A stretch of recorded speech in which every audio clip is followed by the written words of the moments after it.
Hi అండి, అందరికీ నమస్కారం. Welcome back to lucky Dhanvi vlogs. ఈరోజు ఈ వీడియోలో పన్నీర్ కర్రీ చూపించబోతున్నాను. రెస్టారెంట్ స్టైల్లో చాలా రుచిగా ఉంటుంది. ఇది చపాతీలోకి, రైస్లోకి తినటానికి బాగుంటుంది. దీన్ని మనం చాలా ఈజీగా ప్రిపేర్ చేసుకోవచ్చండి. ఇక లేట్ చేయకుండా కర్రీ విధానం చూసేద్దాం. కర్రీకి కావలసినవి: పన్నీర్ 200 గ్రామ్స్, కొత్తిమీర, పుదీనా, 2 క్యారెట్లు, 3 ఉల్లిపాయలు, హాఫ్ కప్ చిక్కటి పెరుగు, జీడిపప్పు, అల్లం ఎల్లిపాయలు, పచ్చిమిర్చి, హాఫ్ కప్ పచ్చి కొబ్బరి ముక్కలు, 1 స్పూన్ గరం మసాలా, 1 స్పూన్ జీలకర్ర పొడి, 1 స్పూన్ ధనియాల పొడి, లవంగాలు, యాలకులు, దాచిన చెక్క, బిర్యానీ ఆకు, మిరియాల పొడి 1 స్పూన్, 2 స్పూన్ ఫ్రెష్ క్రీమ్ అండి.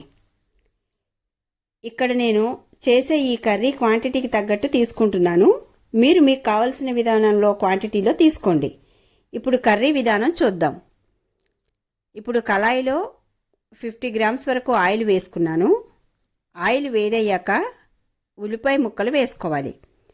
ఉల్లిపాయ ముక్కలు కొద్దిగా వేగాక క్యారెట్ ముక్కలు వేసుకొని 5 నిమిషాలు వేయించుకోవాలి. ఇవి ఎక్కువగా వేగనక్కర్లేదండి, లైట్గా మగ్గితే చాలు. ఇప్పుడు దీనిలో పచ్చిమిర్చి కూడా యాడ్ చేసుకోవాలి. మనకి పచ్చిమిర్చి, పెప్పర్ సరిపోతుంది. కారానికి సపరేట్గా ఏమీ నేను వేయటం లేదు. ఎండుమిర్చి కూడా వేయటం లేదు. ఒకవేళ మీకు కావాలంటే కారం వేసుకోవచ్చు. పన్నీర్ కర్రీకి ఆయిల్ కొద్దిగా ఎక్కువగానే పడుతుంది. అప్పుడే కర్రీ టేస్ట్ వస్తుందండి. పచ్చిమిర్చి కూడా వేగాక అల్లం ముక్కలు, వెల్లుల్లి ముక్కలు వేసుకోండి. అల్లం వెల్లుల్లి పేస్ట్ వాడటం లేదు ఇక్కడ. నేను డైరెక్ట్గా దీనిలోనే వేయించుతున్నాను. టేస్ట్ కోసం ఇప్పుడు పుదీనా, కొత్తిమీర యాడ్ చేసుకొని లైట్గా మగ్గే వరకు ఉంచి స్టవ్ ఆఫ్ చేసుకోవాలి. ఇది ఇప్పుడు పక్కన పెట్టుకొని పూర్తిగా చల్లారాక మిక్సీ పట్టుకోవాలి. ఇది చల్లారేలోపు స్టవ్ మీద ఇంకో ప్యాన్ పెట్టుకొని 1 స్పూన్ బటర్ వేసుకోవాలి. ఇది హోమ్ మేడ్ బటర్ అండి. ఇప్పుడు పన్నీర్ ముక్కలు వేసుకొని ఫ్రై అవ్వనివ్వాలి. లైట్గా ఫ్రై అయితే చాలు. మరీ ఎక్కువగా పన్నీరు ఫ్రై అయినా గట్టిగా అవుతుంది.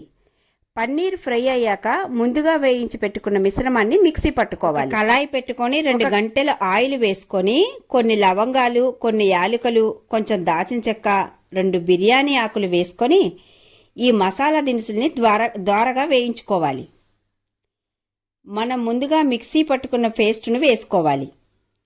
దీనిలో పెప్పర్ పొడి, ధనియాల పొడి, జీలకర్ర పొడి, గరం మసాలా పొడి వేసుకొని బాగా కలిపి 2 నిమిషాలు మగ్గనివ్వాలి. ఇప్పుడు తియ్యటి పెరుగు యాడ్ చేసుకోండి. పుల్లటి పెరుగు తీసుకోవటం వల్ల కర్రీ పులుపు వస్తుంది. అందుకే తియ్యటి పెరుగును యాడ్ చేసుకోండి. కొబ్బరి ముక్కలను మిక్సీ పట్టుకొని పేస్ట్ని వడకట్టి పాలు తీసుకోవాలి. ఇలా కొబ్బరి పాలని హాఫ్ కప్ యాడ్ చేసుకోవాలి. దీనిలోనే పచ్చి జీడిపప్పుని యాడ్ చేసుకోండి. ఇప్పుడు 1 గ్లాస్ వాటర్ యాడ్ చేయాలి. మీకు కావలసిన విధంగా వాటర్ యాడ్ చేసుకోండి. మరీ లూజ్గా ఉండొద్దు, తినటానికి బాగోదు. 5 నిమిషాలు మగ్గాక ఫ్రెష్ క్రీమ్ని వేసుకోండి. ఇప్పుడు పన్నీరును కూడా వేసుకొని మీకు సరిపడా సాల్ట్ యాడ్ చేసుకొని 10 నిమిషాలు ఉడకనివ్వండి. చూసారా, ఇలా ఆయిల్ అంతా పైకి తేలుతుంది. చివరిగా కొత్తిమీర వేసుకొని గార్నిష్ చేసుకోండి. గుమగుమలాడే పన్నీర్ కర్రీ రెడీ అయింది. ఇలా క్యారెట్ చేయటం వల్ల చాలా టేస్టీగా ఉంటుందండి కర్రీ.